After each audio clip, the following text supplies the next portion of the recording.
जय श्रीमन नारायण भक्तों, आपका स्वागत है हमारे चैनल भक्ति मार्ग में। आज हम आपको माघ मास के 10वें अध्याय की कथा सुनाते हैं। तो चलिए हम कथा को सुनते हैं। यमदूत बोले कि बहुत सा पाप करने वाला एक बार भी गंगा जी में स्नान कर शुद्ध हो जाता है, वह नरक में नहीं जाता। कोई व्रत, दान, तप और यज्ञ ऐसे नहीं हैं जो गंगा जल के एक बूंद की समानता कर सकता हो। भगवान के चरणों से गिरे हुए गंगा जल को महादेव जी अपने मस्तक को सुशोभित करते हैं। गंगा का नाम लेने से सैकड़ों में रहने वाला प्राणी भी नरक में नहीं जाता। नरक में जाने से बचाने वाला दूसरा कोई उपाय नहीं है, इसलिए गंगा में स्नान करना चाहिए। वैसे तो ब्राह्मण प्रतिग्रह में निवृत्त है, वह गगन में चंद्रमा के बराबर है। कीचड़ से गौ को निकालने और उनकी रक्षा करने तथा गौशाला में मरने वाले प्राणी गगन में तारे होते हैं। प्रातःकाल स्नान करके जो विधि सहित 16 प्राणायाम करते हैं वह यमलोक को नहीं जाते।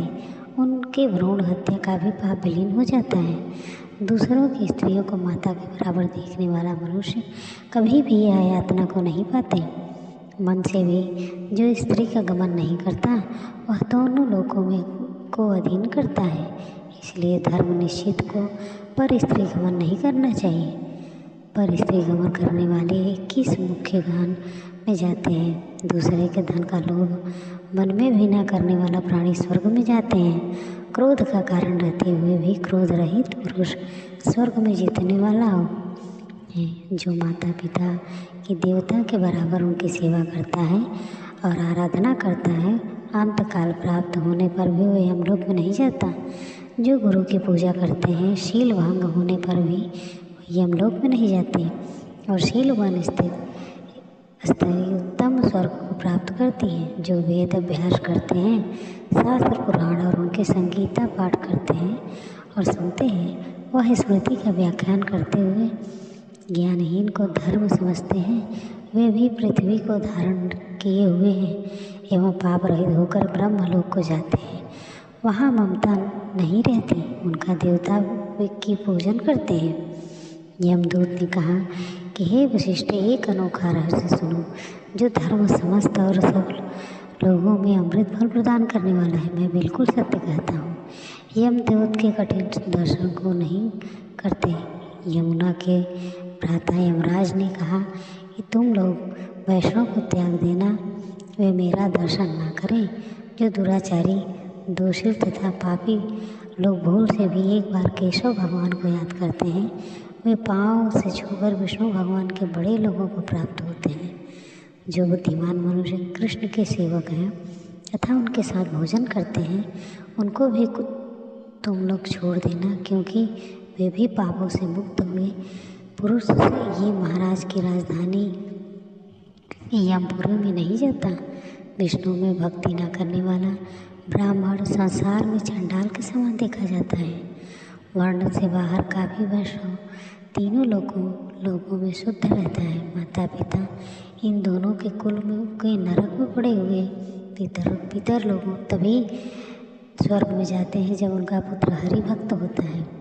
हम लोग भी उनको नहीं देखते जो अंग मुद्रा, न्यास, ऋषि, छंद तथा देवता रहित सहित दीक्षा प्राप्त करते नियम पूर्वक ओम नमो भगवते वासुदेवा 12 अक्षर का मंत्र, ओम नारायण 8 अक्षर मंत्र जपते हैं। उनको देखने से ब्रह्म हत्यारे पवित्र होकर वैष्णव हो वे शंकर चक्रधारी ब्रह्मा की आयु पर्यंत वनमाली बनकर विष्णु भगवान में निवास करते हैं।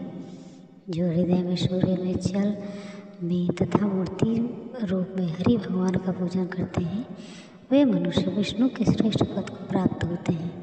फिर वे मनुष्य जल में वासी प्रतिमास ठंड के लिए पूजा शाम में और गच्छाहरम जयंती नारायण दत्त वैष्णव पद।